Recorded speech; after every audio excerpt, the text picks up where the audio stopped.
Hi, I'm Mike Rogers. I'm a vascular surgeon here in Rome, Georgia.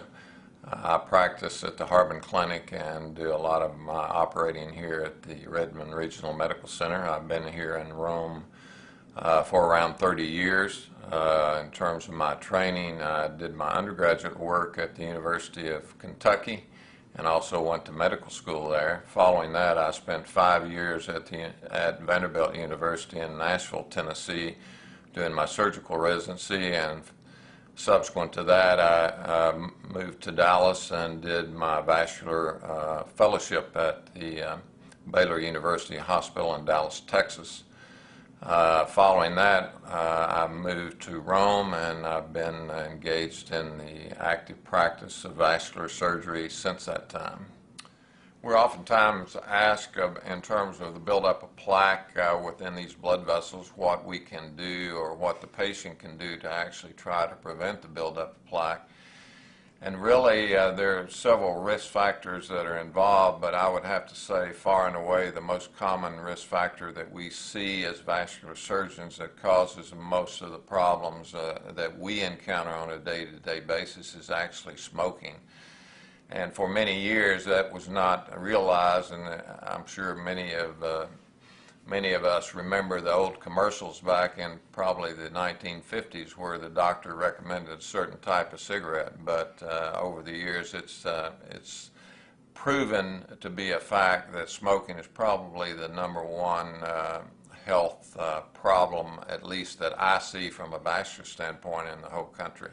Just about all of my patients are smokers. If you're not a smoker, you rarely have significant buildup of plaque in the vessels. The only exceptions to that would probably be the bad diabetics or those who have a severe hyperlipidemia or hypercholesterolemia problem. But far and away, most of the patients are smokers or who have been smokers. In terms of other risk factors, certainly diabetes is a risk factor. Hypertension is a risk factor. High blood pressure that is untreated can certainly lead to a buildup of plaque over a period of several years. But again, it all primarily goes back to smoking in terms of most of the bad things that we see. Smoking is probably the biggest risk factor in terms of abdominal aortic aneurysms, which are certainly potentially life-threatening.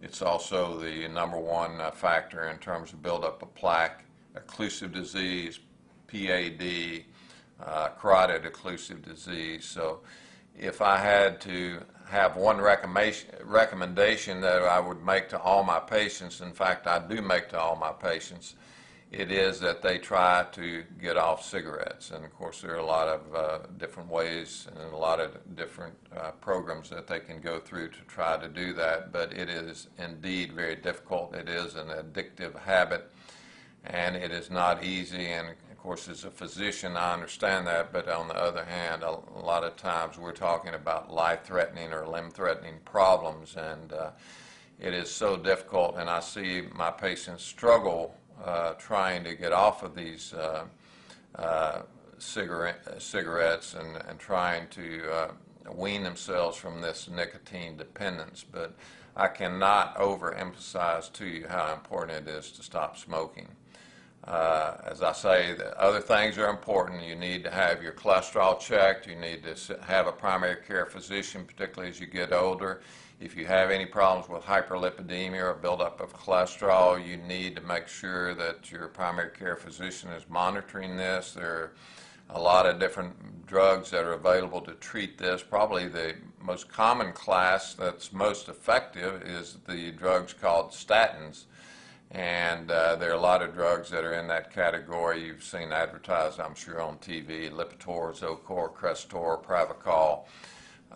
These are very, very effective drugs, and they really can do wonders in terms of bringing down your cholesterol and helping to overcome some of the buildup of plaque within the arteries. But again, probably the #1 factor that the patient can do in terms of trying to overcome all this is just to refrain from smoking, and if they can do that, a lot of times that is the thing that has the most influence in terms of their long-term health, in terms of their long-term longevity. I recently read an article just within the past few weeks saying that the average smoker cuts an average of about 14 years off their life. So that gives you a very good indication right there of how bad smoking is in terms of all these other problems that can shorten your life and lead to limb loss or stroke or heart attacks or other problems.